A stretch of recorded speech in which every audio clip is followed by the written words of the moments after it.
A couple buys an infamous Victorian mansion and soon discovers they're not the only ones living there.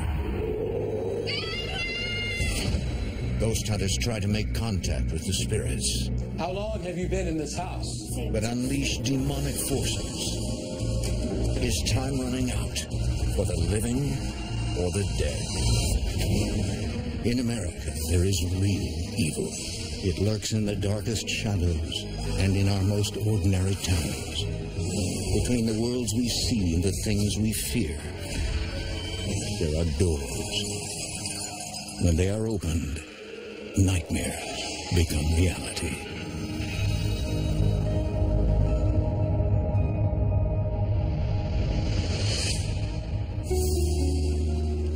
For more than a century, Gardner, Massachusetts has been known as the furniture capital of New England. Moguls like the Haywood brothers and Sylvester K. Pierce made their fortunes here, building businesses and homes that have withstood the test of time. Generations have lived and died within these old walls, but some of the dead have not moved on.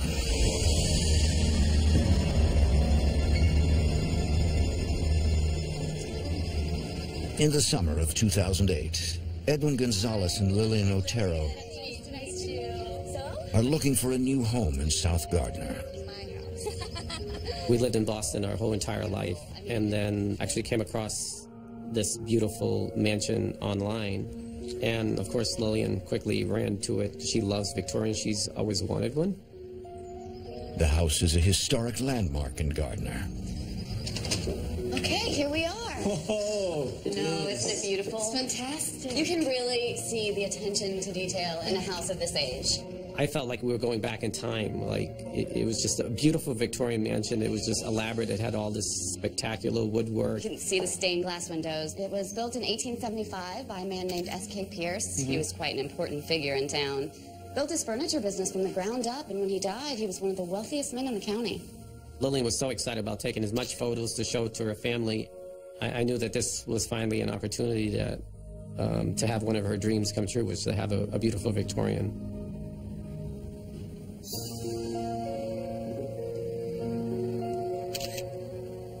She's already set her heart on moving into the mansion.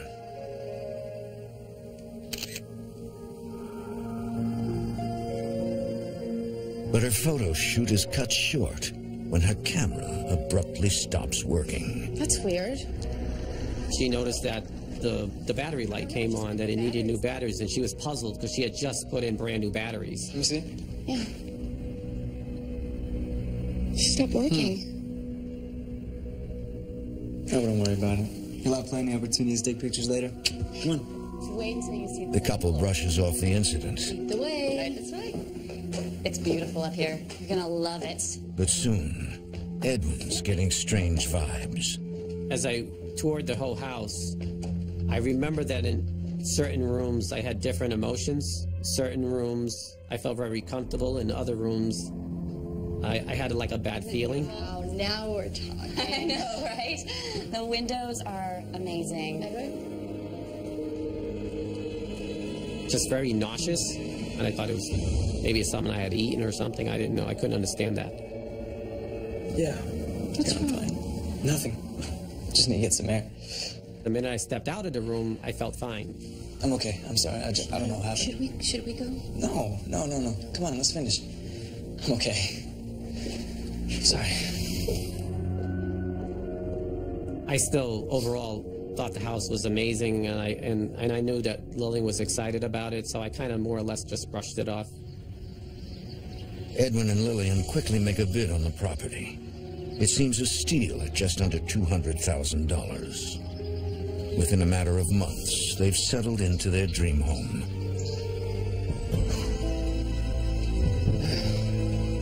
Not long after they move in, something captures the eye of one of their neighbors.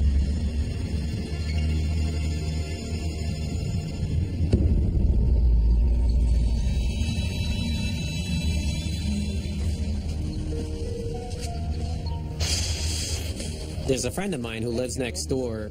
I didn't realize you and Lillian had a son. We don't. I just... Then who was that I saw darting between the windows upstairs? Mike, there haven't been any kids there since we moved in. And he goes, every so often I see him running back and forth. I see him on these two windows over here. Then all of a sudden, I see him on the other two windows on the other side. There's no way that you could see a little boy on these two windows and all of a sudden see him the other way. He would literally have to go through two walls and a staircase. I guess I'm just tired. Both Lillian and I thought, well, maybe he was just seeing something and we kind of more or less really didn't pay too much mind to what he was saying. Weeks pass quietly, and the sighting is all but forgotten.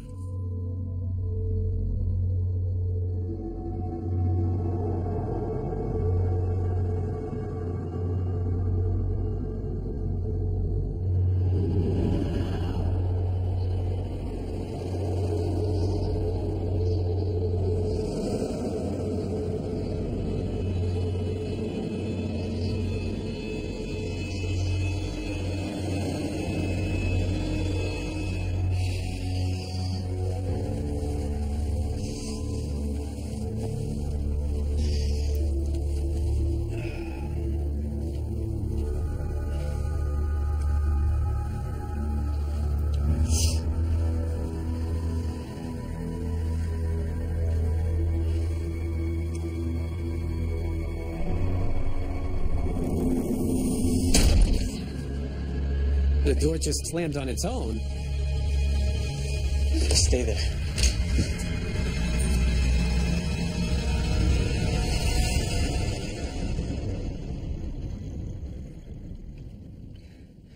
There was nobody there, but we couldn't figure out what caused the door to slam. These are big doors that don't slam on their own. They usually take a lot of force just to swing them.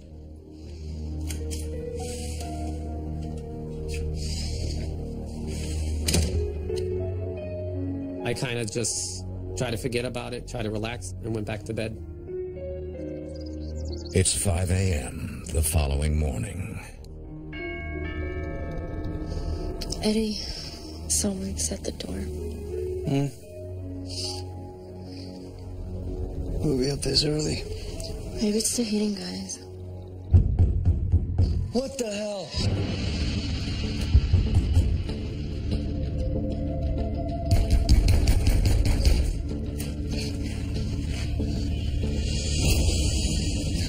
There was nobody there.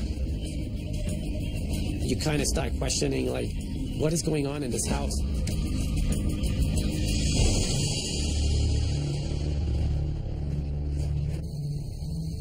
A few nights later, Edwin is alone in his home office.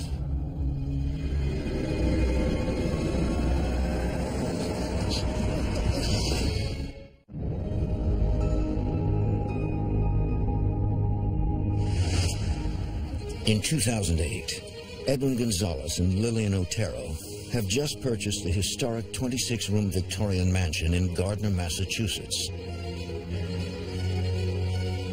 But their dream home is quickly becoming a nightmare. A neighbor sees a young boy in upstairs windows, but the couple has no children. And now, Edwin is face to face with something evil.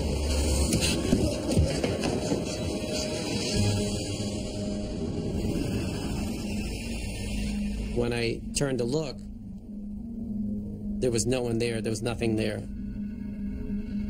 I think that was a turning point when you physically see something in front of you that you can't explain. It leaves such a deep imprint that all what your beliefs are completely has changed. Edwin can no longer deny that something paranormal is going on in his home. In hopes of learning if the house has a history of being haunted, Edwin contacts the previous owner. Hi, my name's Edwin Gonzalez. I'm the current owner of your old house. I don't know how to quite put this.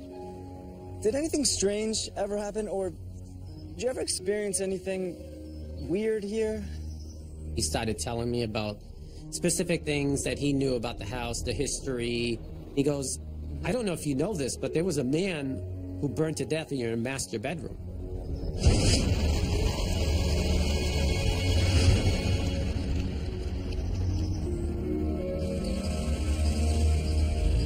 The previous owner tells Edwin to seek out a book called Haunted Massachusetts for more answers.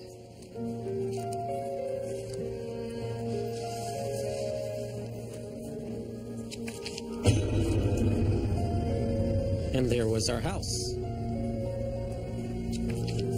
The book's author is paranormal investigator Thomas D. Agostino. The house was built in 1875 by furniture mogul S.K. Pierce. It was built in the course of 9 months using 200 workers working around the clock 24/7. It was considered a modern marvel of its time. Shortly after the home was built, S.K. Pierce's wife passed away in the house. It was taken over by his sons, Frank and Stuart later transferred the house to Edwin Pierce in 1929. That's be about the time of the Great Depression. He had to find some way to augment their income, so the home became a boarding house around then. There was a bizarre tragedy in 1963 involving a tenant. 48-year-old Eno Sari died in the home. The official report was that he had died from smoke inhalation and third-degree burns, but legend has it that he spontaneously combusted. That's when I came to the conclusion the person that I saw was Eno Sari.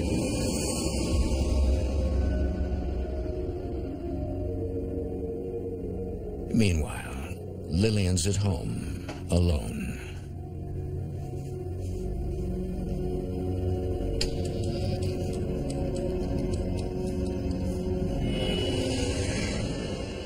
Edwin? Is that you, hon?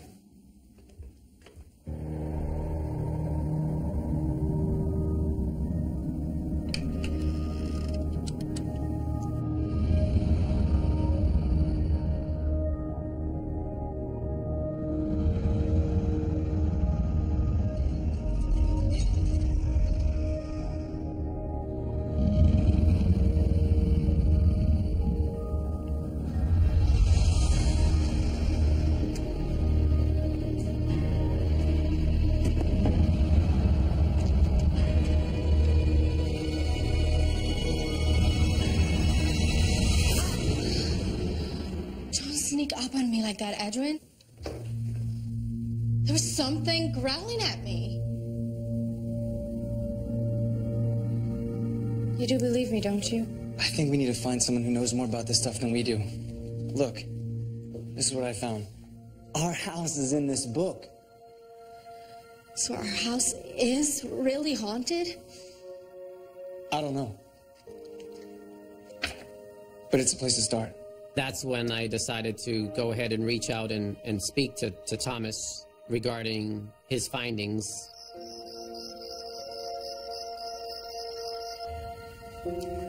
Edwin invites the author to the house to conduct a paranormal investigation.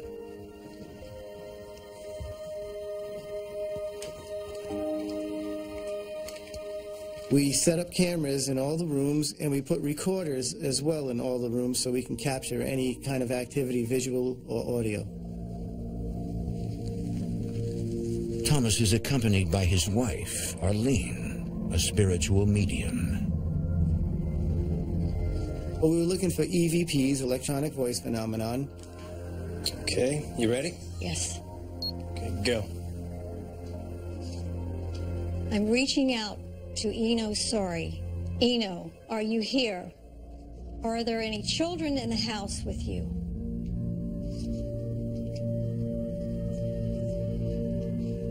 Can you show us that you're here with us now?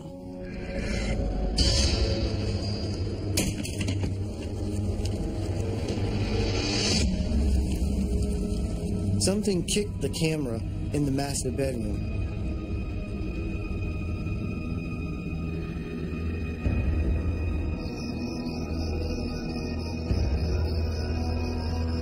I hereby banish all negativity from this space.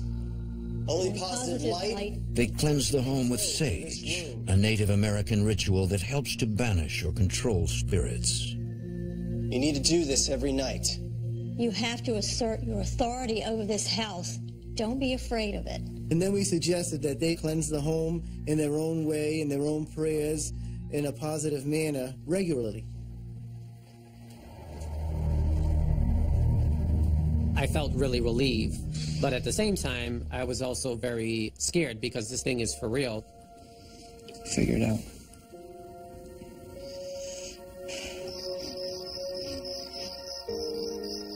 Edwin and Lillian take his advice and try to remain positive. A few nights later.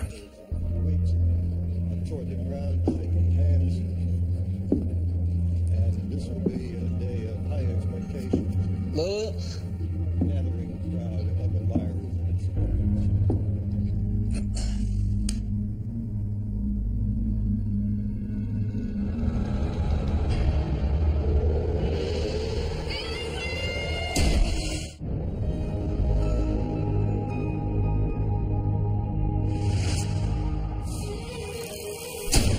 Edwin Gonzalez and Lillian Otero are experiencing terrifying paranormal encounters in the Victorian mansion they recently bought in Gardner, Massachusetts. Their home is featured in a book of haunted houses. The couple believes there are multiple spirits, including a mischievous boy and a man that burned to death in their master bedroom. Now, something is on the move. Lillian! Lillian! What happened? The door just slammed. I thought there was somebody in here. Come on, let's go downstairs. I don't want you up here alone. What is that? Do you hear that? I think there's someone in the kitchen.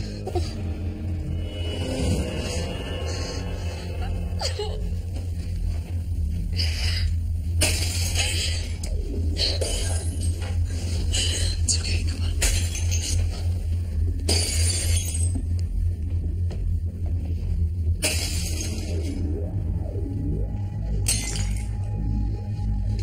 Are you ready? Okay. On the count of 3. 1, 2, 3. There's nothing broken. What did it all mean is what is kind of like rattles in my mind. What does it mean when the door is closing? What does it mean that the cups are being thrown? Is it one spirit? Is it a series of spirits? Are they angry?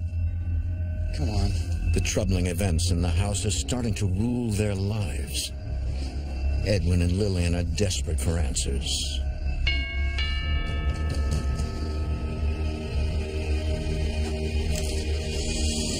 Are you the owner of the house? Yeah? You are? My name is Bill Wallace. I knew the former owner, Dave. I'd like to talk to you about your house. Okay. The arrival is out of the blue to Edwin. But Bill is a spiritual empath and has visited the house many times before. I knew who he was because the previous owner had told me about having Bill at the house before and how he's able to communicate with certain entities that are at the house. Well, she's doing a really good job. Who is? Maggie. He said there was one in particular who was very protective of the house, and she was almost like a motherly figure. She was overseeing everything in the house. For years, Maggie was the nanny for S.K. Pierce's children. She protected them. And now she's trying to protect you. Protect us? From what? From the other spirits. Before Edwin's predecessor bought the house in 2000, it was empty for quite some time. I spoke to him about, have you ever wondered why, after this house being fallow for 20 years, there's no vandalism? That's Maggie. I thought you should know that. Thank you. Bill has wandered the Victorian house many times before and sensed evil and torment. I knew that there was something nasty in the cellar. I knew there was something nasty on the second floor. I knew there was a child who had been abused terribly in life and was still being abused by somebody. in the house as a spirit.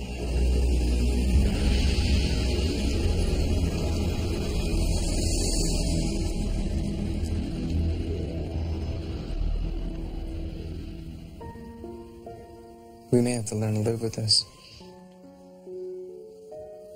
But if things get worse, what are we supposed to do then? No.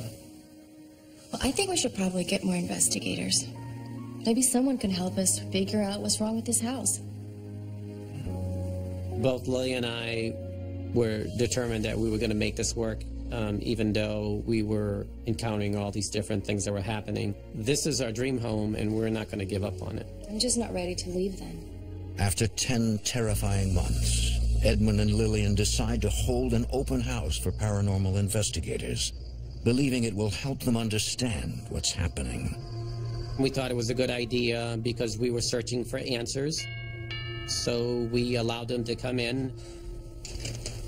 Hey, John. Hey. How you doing? Yeah, no worries. We're still expecting a few more people. Paranormal investigator John Brightman agrees to coordinate the event. I just told him I have a very strict policy, no Ouija boards. I don't want to be a part of that and have something coming to the house that could actually hurt them even more than what's there. Sanctus Sanctus. Groups of investigators set up in different rooms. Sanctus Sanctus Sanctus. Sanctus Sanctus. A couple in the cellar breaks the rules by sneaking in a paper version of the spirit board and dabbling in Satanism. Sanctus Sanctus Sanctus. Sanctus Sanctus Sanctus. Up in the master bedroom, John Brightman is leading another team. I'm going to be starting soon, so quiet, please. We were asking the spirit to communicate with us through the different equipment, through the audio recording. We had what we called an ovulus, which is a voice box that actually spits words out that the spirits can manipulate and use. He's trying to communicate with the ghost of Eno Sari, who died in the house. Are you Eno Sari? What year were you born? How long have you been in this house?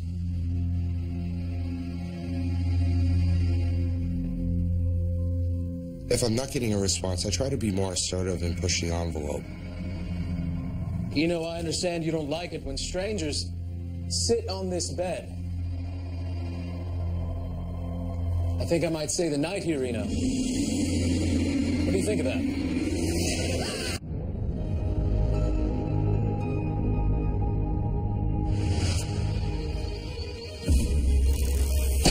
After experiencing a series of troubling events,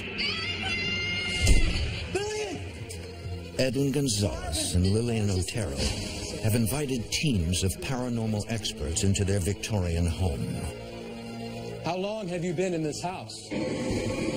Sanctus Sanctus. In the basement, two investigators are taking a forbidden approach, using a spirit board to practice Satanism. Sanctus Sanctus Sanctus. You know, I understand you don't like it when strangers sit on this bed. Meanwhile, John Brightman and his team have been trying to provoke a ghost to reveal itself. I think I might stay the night here, Eno. What do you think of that?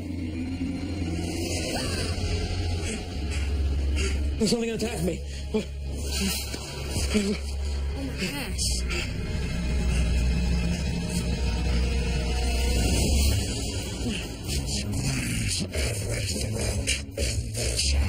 We need to get out of here. Now. They got a recording from the ovulus box that said, squeeze every throat in this house. Edwin! Yeah? You need to see something. What is it? Oh my... There was 3 large scratches going up the side of his stomach. How did that happen? What happened in your eye? Something hit me, punched me in the face. I think we need to stop. I don't think this was such a great idea. Okay, yeah. I'm going to tell the rest of the groups it's time to leave. In 10 years, the most I've had happen to me is maybe a little tug of a shirt or a door slam on me, hear a voice. That's normal occurrences. But to be physically attacked like this and have something touch you the way it did, it's scary.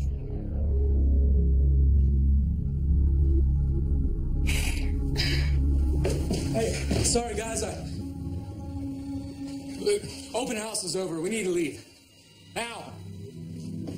Nobody really technically helped us. It just basically left us the same way. They came in, they got some evidence, and then they left, and they left us with no answers. After what's just happened, Edwin decides it's unsafe to hold any future paranormal investigation nights, and now only allows a select group to visit, including good friend Bob Pfeiffer. So this is where the investigator team was set up. He's hoping for his own ghost encounter.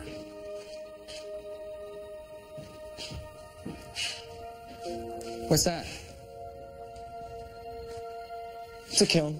Kind of like an old oven.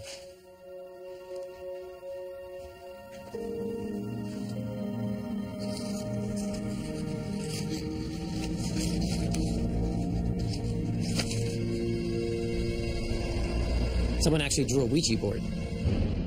That's when I knew that the groups weren't really trying to help us out. They were actually just trying to conjure up as much action as they can.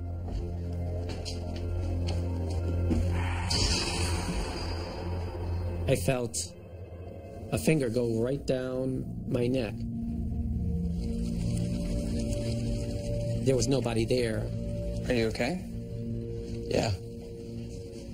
Let's just go. Come on.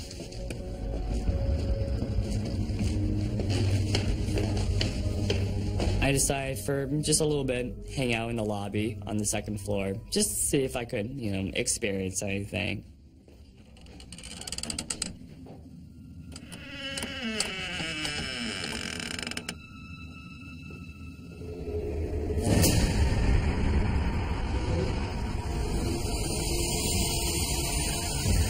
I just remember being in a state of panic and fright, and I didn't know what to do. Bob? You okay? Bob?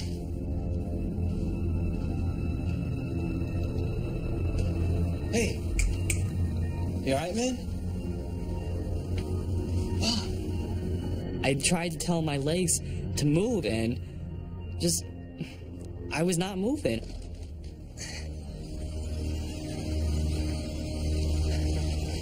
Whoa. What happened? I think he fainted. Almost fainted. Is that panic? No, I don't think so. Bob! Bob?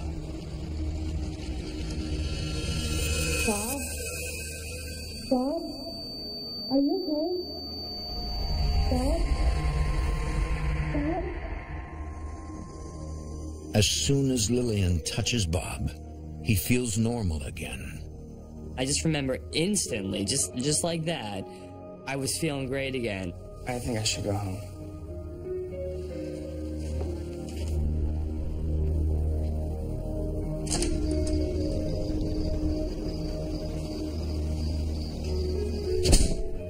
Now, Lillian's all alone in the house.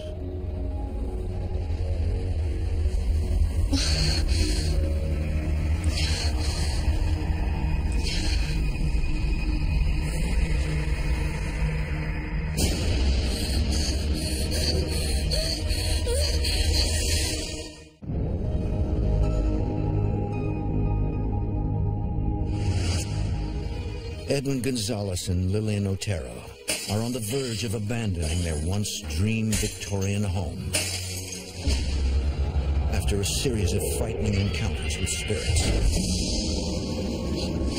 Now, Lillian is under attack.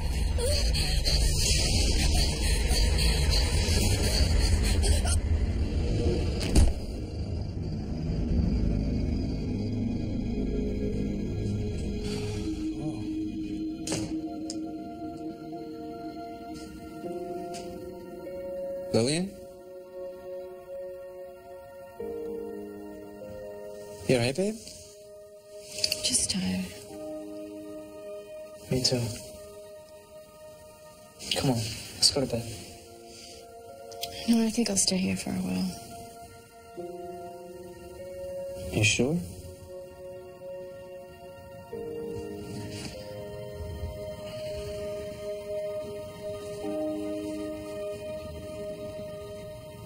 I love you.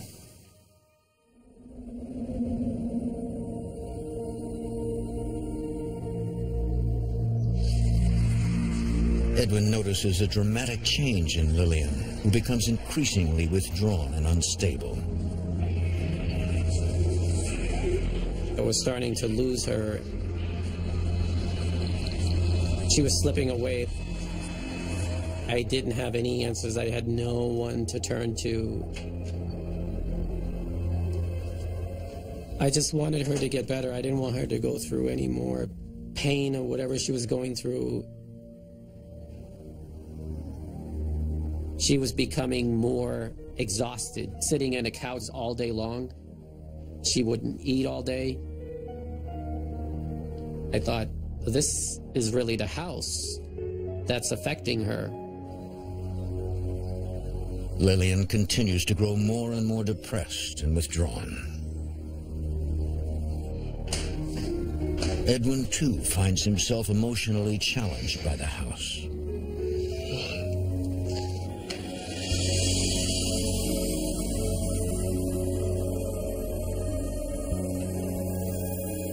I didn't know if I had just had a dream.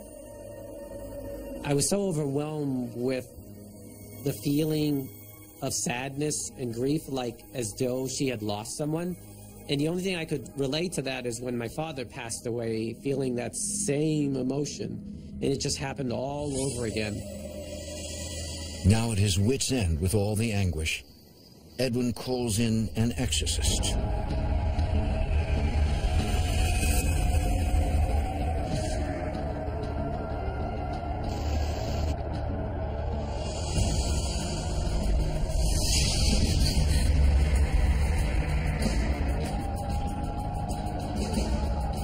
He felt that he indeed got rid of a very powerful spirit that was at the house. I think maybe we'll be fine now, that everything will be back to normal.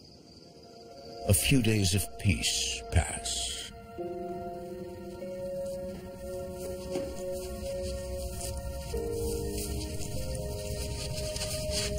Hon, what are you doing? Lillian!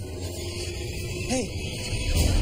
Don't touch me! Leave me alone! Let me finish! I knew that this was not Lillian, that was something else that's trying to get a hold of her. Get out! Get out! I knew that this was becoming scarier now, because now it's using her body to make it do something. And I was like, if it's able to do this, what else could it make her do?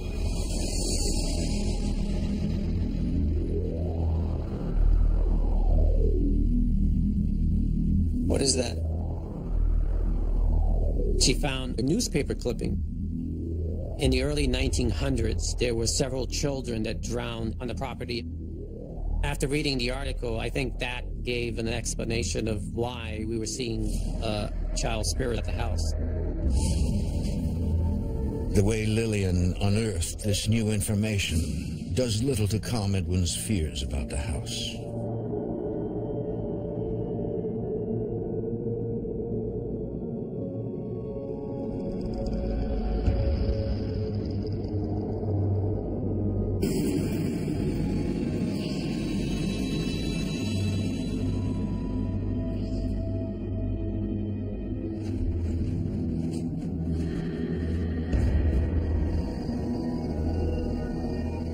Several nights later.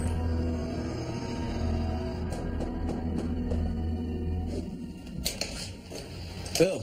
Hi, Edwin. Sorry to bother you so late, but it's important. I believe Lillian is in danger. Bill, the empath familiar with the home, pays another surprise visit when he senses a change with the house. She's gone. Lillian's in the dining room. No, not Lillian. Maggie. Maggie's gone. What have you done? Maggie, the guardian spirit, wasn't there anymore. He told me somebody had come in and done a cleansing. And apparently led Maggie, the guardian spirit of the house, out the door. And I was mortified. For the very first time ever, I was afraid to be in that house.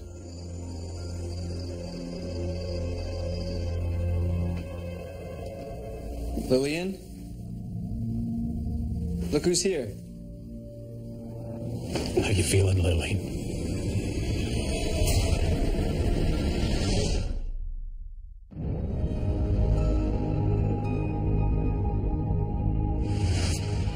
In Gardner, Massachusetts, Edwin Gonzalez and Lillian Otero are being terrorized in their 18th century home that has been the site of several gruesome deaths. Empath Bill Wallace senses that a ghost called Maggie, who protects the house from evil spirits, was inadvertently driven out by an exorcism, and now the couple is in danger. Lillian? Look who's here. How you feeling, Lillian?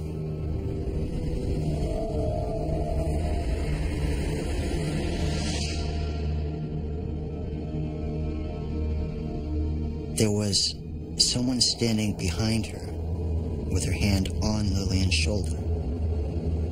He said she's from the Victorian time and that she is trying to harm Lillian. He doesn't care what happens to me at all. He doesn't touch me. He doesn't move me. Lillian was mad. He didn't touch me. He didn't come down to see if I was okay. He didn't do anything. And the more she said it, the deeper the growl got in her voice. Edwin, Lillian really needs you right now. I need to tell you about the couple who lived in this house before you. I knew them, and when I first met them, they were absolutely madly in love with each other.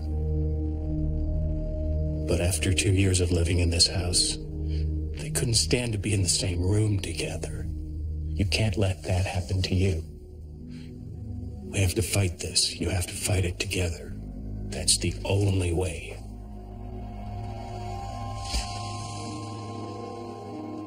Something of Lillian at that moment fought its way to the surface and looked at her husband and saw him. So how do we fight this thing? Well, up until now, Maggie has been protecting you. But Maggie's gone. Now it's up to you. You have to use your faith. I must have said it 1,000 different ways. You have to find something to believe in.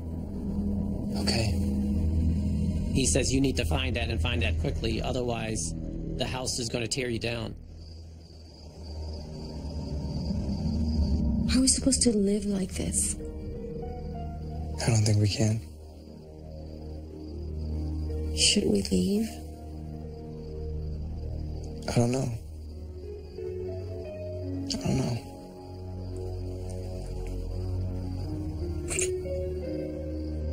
Let's go to bed. Okay.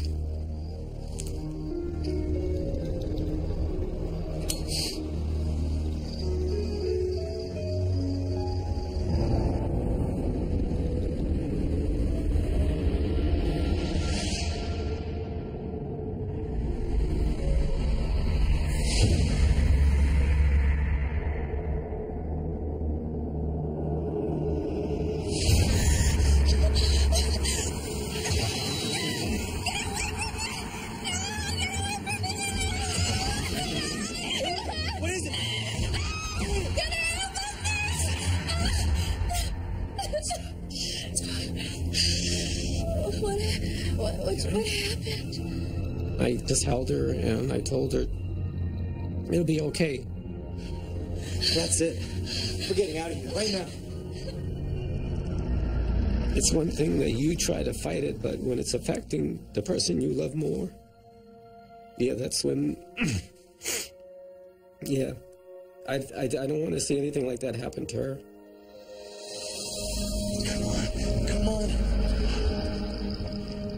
It's one thing when you could deal with it, but when it's affecting her, like, she means everything to me, so I just can't deal with that.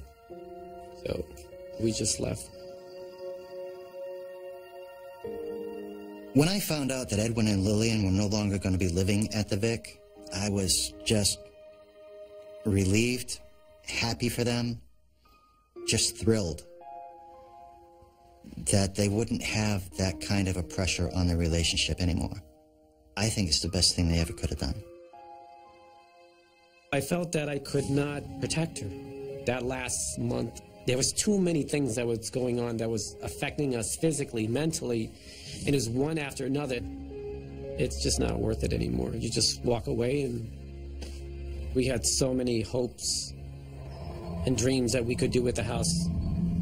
We envisioned the house being brought back to the way it used to be, and unfortunately, we kind of lost our dreams.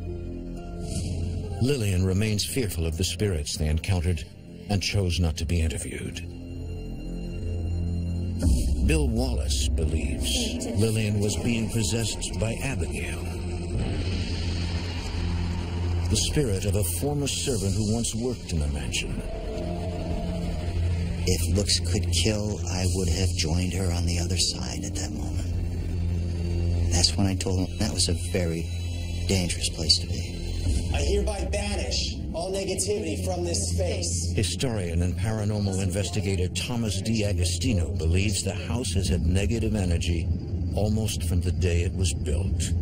S.K. Pierce's first wife had a dream of living in this beautiful home and barely got to live there a year before she passed away.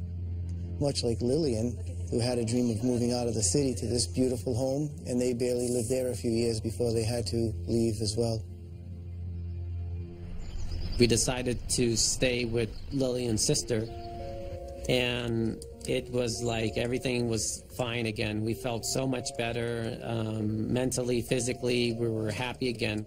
Hey, I'm gonna go swing by the house real quick. Is there anything you need me to get? No, I'm good. I love you. Love you too. It's been 3 years since Edwin and Lillian moved out of the Victorian, but even now, they still can't bear to part with it. In the back of my mind, I always hope and pray that we can have the house of our dreams back again. That's what we're hoping for.